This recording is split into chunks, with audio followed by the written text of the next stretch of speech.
What's up, Wolfman fans? I'm back, as promised, on another Saturday video. Back here with another ridiculous contraption to hold this camera in place, keep it where it needs to be, keep it where I want to be. I mean, you guys, seriously, I come up with some really creative ways to keep this camera, to set it up, to have it standing so I can actually do this video and have my hands free. I don't have to sit there and hold it out like this, selfie style, you know, which for like my typical length of videos, it gets hard to do. It really does. So this Saturday, our video, because it's yours too. Now, this video is going to cover the State of the Union address. And yeah, I know I'm a few days behind on that. That's because I try to make my videos on Saturdays. On occasion, I will do them throughout the week, but I simply didn't have time to really do that this week, so I just do it on my normal time, Saturday. I watched the State of the Union after the fact. I didn't watch it live because I was at school at the time. But anyway, you know, I have to say, in the words of Graham Allen, he posted a video on this a day or two ago. It was the best State of the Union in my lifetime. It was awesome. If watching this State of the Union didn't make you feel like a patriot, feel like a true American, didn't want to make you get up and chant, USA, USA. I mean, simply either you just, you know, have no soul or you just weren't watching the same thing I was watching. And it's funny, there's a lot of Democrat backlash about Trump's State of the Union. And negative backlash, and I don't understand why. Like, seriously, what out of all of that could you really have sat there and, you know, had a problem with? Yeah, there was a few things I grant you that he maybe shouldn't have said. I mean, it was supposed to be a speech to bring both parties together for the, you know, greater good of the United States. And there were a few things he said that was kind of like pointing fingers. But, I mean, it's not like he was wrong.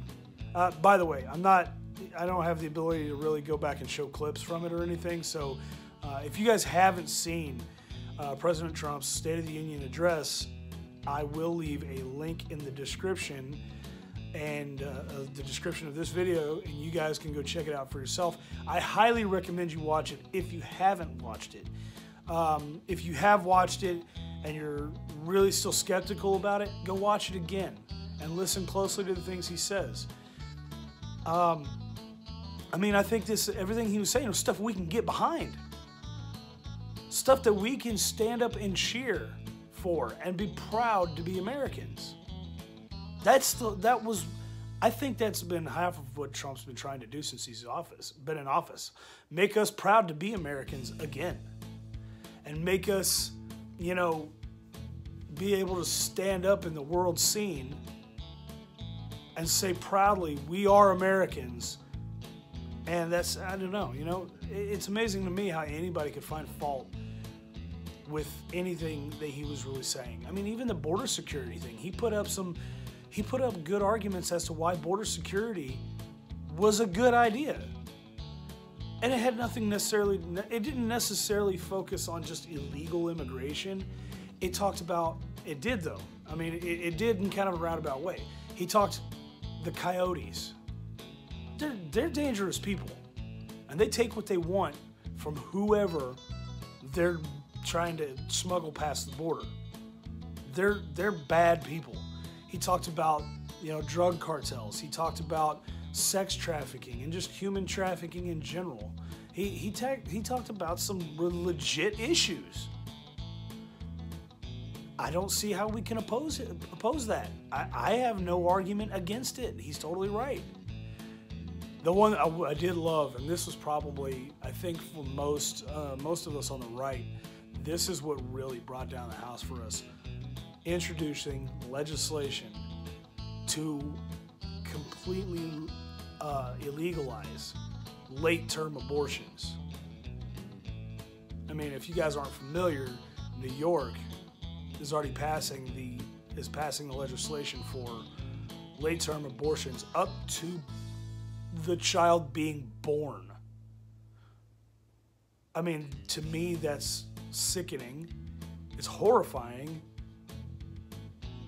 I mean, at that point, it's no longer a my body, my body, my choice kind of issue, women's issue. That's not your body that he's ripping out of you. That is a completely separate human being. Yes, maybe attached by an umbilical cord, but it's another life. It's like I've seen the question floating around on Facebook many times. How is it, okay for abortion's okay, and it's just, the woman's body, but if a person shoots and kills a pregnant woman, he gets convicted for double murder, double homicide. So there's a lot of things that just don't add up. So I'm with Trump on that one. I'm 100% with him on that one. And don't come to me with the arguments about, oh well, what if a person was raped? What if a person this, that, and this? I'm like, okay, look. That should be something that's between you and a physician. That individual person and a physician. Besides the fact that those excuses, those reasonings are very, very rare circumstances. Even by this, Planned Parenthood's own statistics, those are rare circumstances. So what it seems to me is just people who made their own choice in life, maybe not the best choice, they regretted their decision and they went to solve the problem. That's all it is. That's what it amounts up to. People who don't want to face the facts of their own reality. You got people out here who would love nothing more than to bring a child into the world and complete their own family and be able to raise kids. That's like, I'm not kidding. There are people that is their goal in life, is to raise a family. They would love to have these kids, but you so selfishly had a child and decided, or got pregnant and decided, well, this isn't what I wanted for my life. This isn't what I wanted at all, and killed it. I can't express just how frustrated and how angry that makes me on a personal level, guys. Very personal level. So, let's meander back to the point. I'm 100% with Trump on his abortion stance. I don't get it, man. He had D-Day veterans. Even coming from me as a person, I served in the Army, coming from military personnel. We look back at service members from like World War II, even Korean War, even Vietnam. We look up to them. Like, these men were heroes. World War II ones especially. There's no question. Nobody questions that. These men were heroes. The irony of it, these men who fought actual Nazis, sitting there listening to a State of the Union address by a man who is frequently called a Nazi. How hilarious is that? And these men support him. And not only that, we don't have just these veterans. We have Holocaust survivors, survived concentration camps. One of the D-Day vets was a part of the force that liberated the camp that one of the Holocaust Holocaust survivors was at. And now they're friends. They're like really close friends. And they were both there that night. Man, they had Buzz Aldrin in the gallery. They had him there. An American hero, guys. I don't care what you say. Honestly, I believe the moon landing happened. I really do. You can say whatever you want, conspiracy theory-wise, but it happened. We landed on the moon. And guess what? Buzz Aldrin, one of the men who walked on the moon that first time with Neil Armstrong, he was there that night. American hero. And man, these people got standing ovations. It was amazing. But still, people had something bad to say. I loved personally all the women in the Democratic Party wearing a suffragette white. I don't know what statement they were really trying to make. I have no damned clue. But it was obviously they were trying to do a very passive-aggressive, through a very passive-aggressive means, make a statement. And the hilarious part is, Trump even talked about, as part of the current state of the union, we have more women in the workforce than ever before. And he even told everybody, because they gave him a standing ovation for that, he's like, hey, no, keep standing. You're going to love this. Those were his words. And he said that at this moment, we have more women in Congress than any other time in history. Blew the roof off that place. Yet there was still people that will talk crap and say it was ill-prepared statements. It was disjointed and whatever. It was full of, there was one guy talking about it was full of rainbows. Another guy said something about like cookies and poop. Like, okay, what were you guys watching? What show were y'all watching? Were you guys watching Keeping Up with the Kardashians? Because you certainly weren't watching the State of the Union. At no point during that entire address, which, by the way, was over an hour long, mainly because of extended applause, did I ever hear anything that came close to garbage or poop or whatever. There was no empty promises, there was nothing like that. It was all truth. It was all truth. It was all honesty. I loved it. And dude, there was like 3 or 4 times where you had the entirety of Congress getting up and chanting, USA, USA. Dude, that is amazing. Such a simple thing. That's something we do, 4th of July barbecue or something like that, man. But it was happening in Congress. And Trump just let it go. He let it happen. Even said, man, that still sounds good. And I agree. Absolutely. I agree. To all the leftists out there, to all the Democrats who sit there and are still talking crap about Trump, I really hope that you, like your hashtag walk away brethren, have left the left. I hope you eventually start to see the light. And I hope you eventually come to your senses and understand that maybe he's not the bad guy that you've always been portraying him to be. I mean, honestly, the things they say, it's just un-American. It's unpatriotic. And I'm not sitting here talking about America is the way to go. America is the greatest in the world. Well, yeah, I kind of am. But you know what? You kind of have to. I would say this for anybody in the world, regardless of where you live, you have to say, you almost are obligated to say that your country is the greatest ever if you consider yourself a patriot of that nation. Doesn't matter. I couldn't fault a person in Germany for thinking that Germany was the greatest nation in the world. Or Russia, or, oh man, Zimbabwe, or something like that. South Africa. You name it. Whatever country you're from, if that person stood up and said, my country is the greatest nation in the world, he is a patriot of his nation. And hey man, kudos. You believe in your nation, you believe in the people of your nation, you believe in the government of your nation. That makes a good person, that makes a good citizen of that nation. And it's no different for the United States. Only it's weird when we say it, it's considered evil. It's considered bad and racist. Well, here's how it is. I'm an American. I love the United States of America.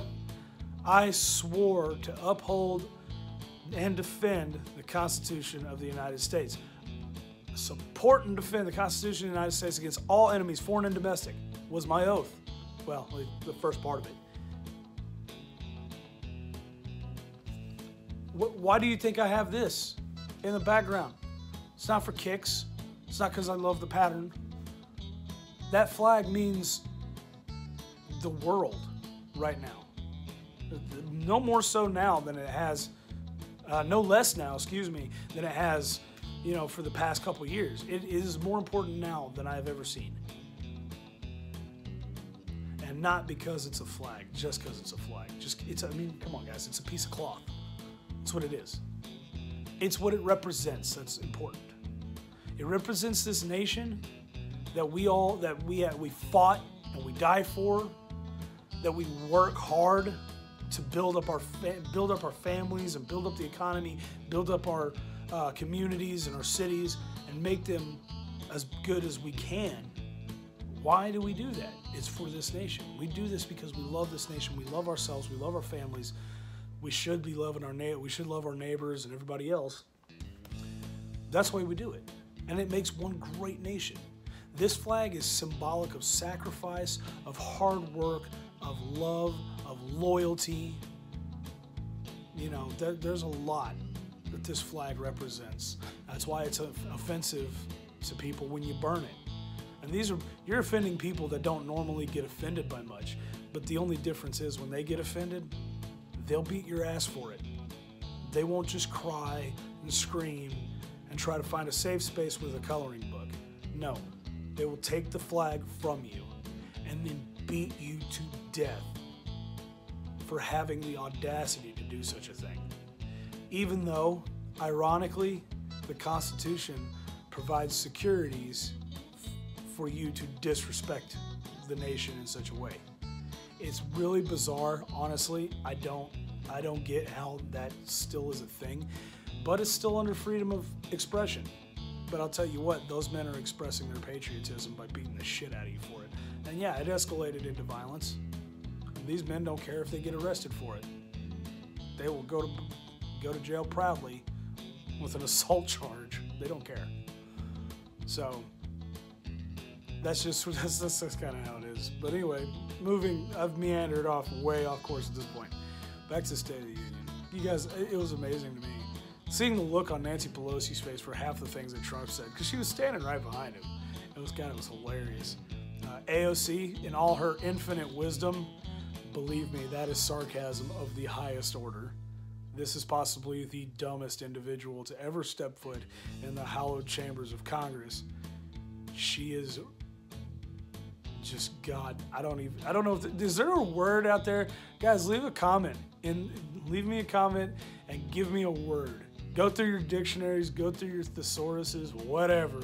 Find me a good word to describe this woman's mental capacity, because it is god awful. She is just the dumbest individual. And she sat there through the State of the Union looking like she was constipated, like the whole time. I'm like, what is with this chick? Just the dumbest individual. I don't get it. Bernie Sanders, he looks sad. I mean, straight up, no, he looked like he was depressed or angry. I don't know, somewhere in between. I don't know. He's over there pouting because he can't make the U.S. a socialist nation. And that's for sure, because Trump even said in the State of the Union, even said, this country will never be a socialist nation. Thank you, God. One more time for everybody in the back. The United States will never be a socialist nation. Thank you, God. Oh, my God. Look, this was honestly, and I've lived through, I was born around the tail end of Reagan's presidency. So that means I lived through Bush Sr., Clinton, Bush Jr., freaking Obama. Sorry, I almost forgot his name. He's become so irrelevant since Trump took office. We got Obama, and then obviously now Trump. And the first State of the Union address I remember seeing was probably Clinton's, and I didn't even see the whole thing. I don't remember anything he said. I just remember him giving it, and I watched it for like 5-10 minutes, and then found something more interesting to watch, because at that age, I didn't care. But I do remember seeing, George W. Bush's State of the Union. I was in the Army at the time, so I certainly remember that. I remember watching Obama's, and you know, I gotta say, out of all of them two and Trump has had the best State of the Union I've ever seen, and it makes me proud to be an American. It really, I felt that feeling. As far as Trump is concerned, I wish him and his family well. I loved, dude, another part, real quick. I loved just the standing ovation his wife got. He's, you know, saying to, you know, members of Congress, Speaker of the House, Vice President. He was the First Lady of the United States, and the crowd went nuts. She stood up and waved. The crowd was going nuts. She deserves it. As far as I understand, she is a wonderful person. Absolutely wonderful person. She's got style and class too. Come on, man. This is awesome. Look, don't hate, guys. Don't hate Democrats, because we finally got a president with some balls, and his wife is gorgeous, and she's classy. We have a presidential family. We do. This is what a presidential family is supposed to be. So, or how they're supposed to be. I mean, they're not like the spitting image of, but they're certainly meeting the standard. So, all right, well, you know, that's, I guess, all for me. Again, if you guys haven't seen the State of the Union address, go check it out. I'll leave a link in the description down below. As well, down below in the description, you will also find a link to my PayPal. If you guys want to help this channel grow, if you're feeling generous, please leave a donation. It doesn't have to be much at all. Hell, it doesn't have to be anything. You don't have to if you don't want to. That's the freedom of choice. That is liberty. Welcome to America. But anyway, no, yeah, feel free to leave a contribution if you guys like. If not, you know, a simple like, a simple subscribe. Both still help me out quite a bit. As always, I love you guys, and I wish you guys the best for the entire next week until we see you again next Saturday. And until then, as always, stay awesome.